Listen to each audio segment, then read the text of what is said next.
Cet évangile de l'impôt, chaque année, nous ramène à quelque chose d'essentiel. Certains y voient le début de la laïcité et d'un principe fondamental entre la séparation du temporel et du spirituel. Si de fait il apparaît clairement qu'il y a une distinction qui est établie pour que les affaires politiques et économiques ne soient pas mélangées avec les questions spirituelles, si quelque part notre Seigneur va désacraliser la question politique dans le sens où César était Dieu et voulait tout tenir. Cependant, je crois qu'il faut y voir aussi une autre interprétation importante. Importante puisque, avec cette phrase « Rendez à César ce qui est à César et à Dieu ce qui est à Dieu », c'est reconnaître qu'il y a une primauté du spirituel. Une primauté spirituelle là où les hommes ont voulu piéger le Christ donc sur la question économique et politique, il montre qu'il faut voir les choses de beaucoup plus haut.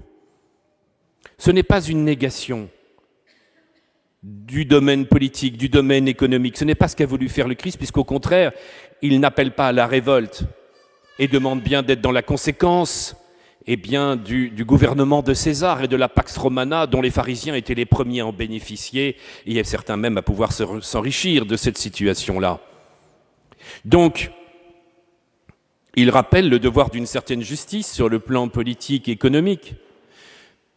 Mais en rappelant « rendez ce qui est à Dieu », rendez à Dieu ce qui est à Dieu, c'est rappeler d'abord que César appartient à Dieu, que nous-mêmes nous appartenons à Dieu, que tout appartient à Dieu, et que c'est le règne de Dieu qui est affirmé en primauté spirituelle, justement, dans le domaine politique. Tu n'aurais sur moi aucun pouvoir, rappelait Jésus, s'il ne t'avait été donné d'en haut.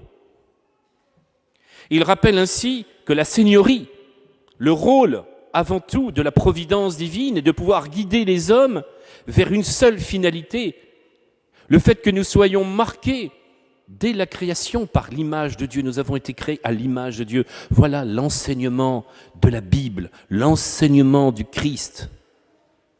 Nous sommes nous-mêmes l'effigie du Christ. Nous rayonnons de la gloire de Dieu.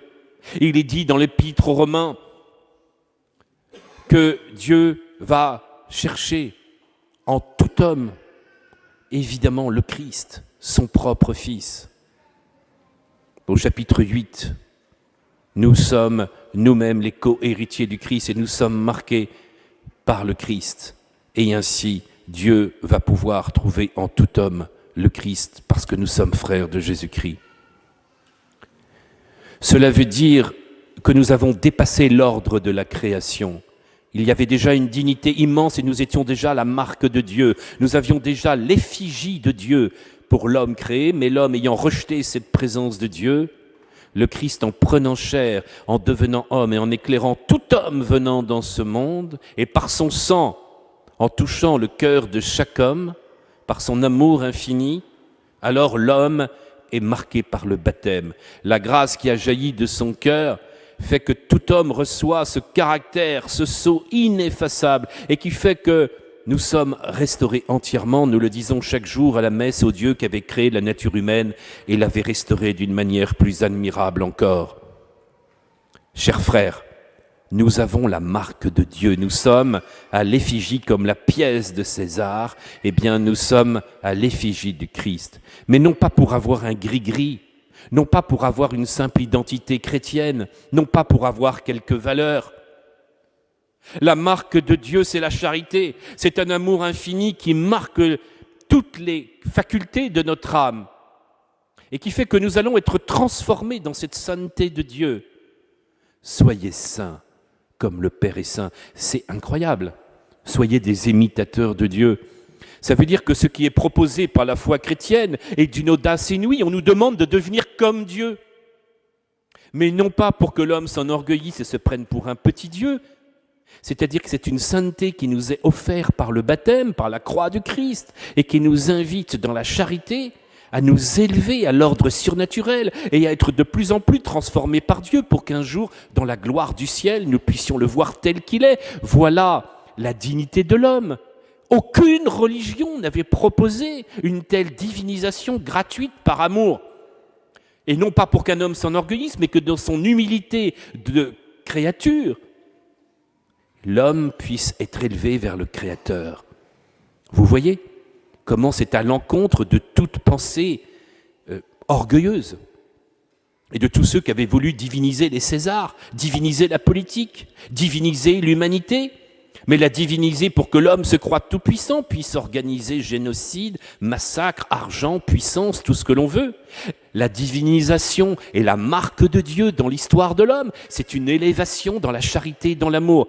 Plus vous serez marqués de Dieu, plus nous vivrons de notre baptême, plus nous serons alors dans la charité et l'humilité, et plus le monde deviendra saint. Voilà la politique chrétienne. Rendez à Dieu ce qui est à Dieu. Oui, je peux transformer César, je peux transformer la politique, je peux transformer l'économie, et qui a sa juste autonomie, bien entendu. Mais je peux transformer ma vie de famille, je peux transformer toutes les relations sociales, parce que tout appartient à Dieu. Et que si je mets de la charité, de l'amour, de l'humilité, que si je grandis chaque jour dans cette sainteté, je peux transformer le monde. Et c'est ainsi que les chrétiens l'ont compris dans leur sainteté. Allez évangéliser toutes les nations. Faites des disciples de toutes les nations. C'est-à-dire que vraiment, cette mission de charité, pour être les imitateurs de Dieu, peut toucher tous les secteurs de la société. Je crois aussi que cet évangile nous appelle à comprendre que dans notre vie, nous ne devons pas, justement, concevoir comme une séparation dans toutes les activités. On pourrait faire un parallèle entre ce monde qui veut une laïcité absolue et qui ne comprend pas, évidemment, que l'homme a besoin aussi d'une inspiration spirituelle. Eh bien, nous avons, nous, cette tendance à être très pieux en milieu catholique, dans nos églises, dans nos sacristies, dans nos rassemblements catholiques. Mais autre chose est de pouvoir imprégner de notre foi chrétienne et de notre charité, évidemment, avec parfois une certaine prudence, mais autre chose est de pouvoir imprégner dans notre milieu professionnel, dans notre milieu familial, dans notre milieu politique. Donc loin de vouloir séparer les deux et de pousser les gens à sortir de leur devoir d'État en étant particulièrement pieux dans des organisations, des associations catholiques, dans évidemment beaucoup de prières à l'église et qui délaisseraient sa famille, qui délaisserait son rôle de père ou de mère, qui délaisserait son rôle de chef d'entreprise, qui délaisserait son rôle, évidemment, de militaire, que sais-je. C'est-à-dire qu'on pourrait y avoir une tentation de se réfugier pour fuir un monde véritablement athée, laïque, et parfois difficile, ou tout simplement pour fuir ses propres responsabilités, de se réfugier dans un monde spirituel pour ne pas avoir à témoigner de sa foi et de sa charité dans une société qui, elle, n'est plus chrétienne. Alors c'est une tentation permanente pour sortir de son devoir d'État, pour le père de famille de laisser tomber sa femme et ses enfants, pour le chef militaire de ne jamais enseigner la vertu et la morale, là où il est, et de jamais en être témoin. C'est évidemment pour le professeur de se désintéresser de toute vision morale et éthique. C'est dans le cadre du travail d'utiliser tous les moyens possibles pour écraser les autres en mettant sa foi de côté. La tentation, elle est continuelle et elle est pour les politiques évidemment très facile, pour les politiques de dire « ma foi, elle est personnelle, je serai très pieux à l'église, mais jamais je n'aurai le courage de défendre la vie ».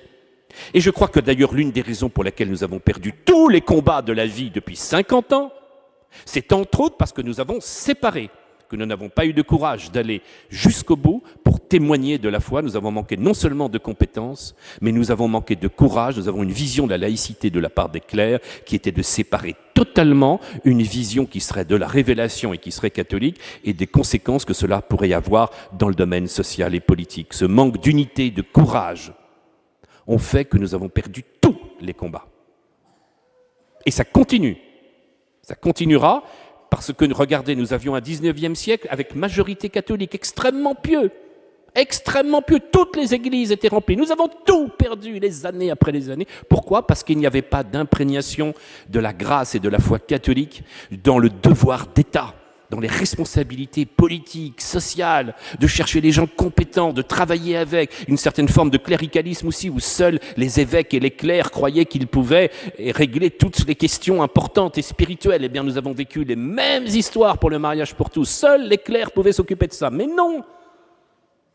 C'était essentiel que dans tous les secteurs, évidemment sociaux et politiques, il puisse y avoir une vraie défense de la loi naturelle. Et la foi devait nous inspirer sans, évidemment, et nous donner le courage et la force d'aller jusqu'au martyre, sans, évidemment, que ce soit forcément les clercs qui prennent toutes les responsabilités.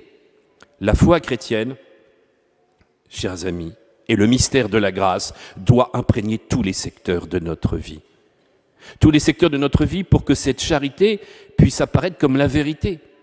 Que cet amour de Dieu et la finalité de l'homme puissent apparaître comme la vérité. C'est aussi parce que nous ne sommes pas témoins de cette sainteté, parce que nous ne donnons pas la priorité au spirituel. Nous sommes prêts à défendre des valeurs très fortes. Nous sommes prêts parfois même à avoir un discours un peu mytho. On vous rêverait peut-être parfois de bataille, de révolution, en n'étant pas capable d'être père de famille, d'être un bon mari, d'être un bon chef d'entreprise, un bon ouvrier. Il faut donc commencer là où nous en sommes, en étant des véritables témoins de l'amour du Christ, avec un véritable désir de mission, avec un véritable désir d'évangélisation. Demandons cette conversion intérieure, que toutes les zones d'ombre de notre vie, et il est normal que nous en ayons, c'est le péché originel, mais demandons au Seigneur que la grâce puisse rentrer véritablement dans tous les secteurs de notre vie, dans toutes ces zones d'ombre, et que nous puissions rayonner de cette charité du Christ pour pouvoir témoigner avant tout de celui qui est l'alpha et l'oméga, l'amour infini. Au nom du Père et du Fils et du Saint-Esprit. Amen.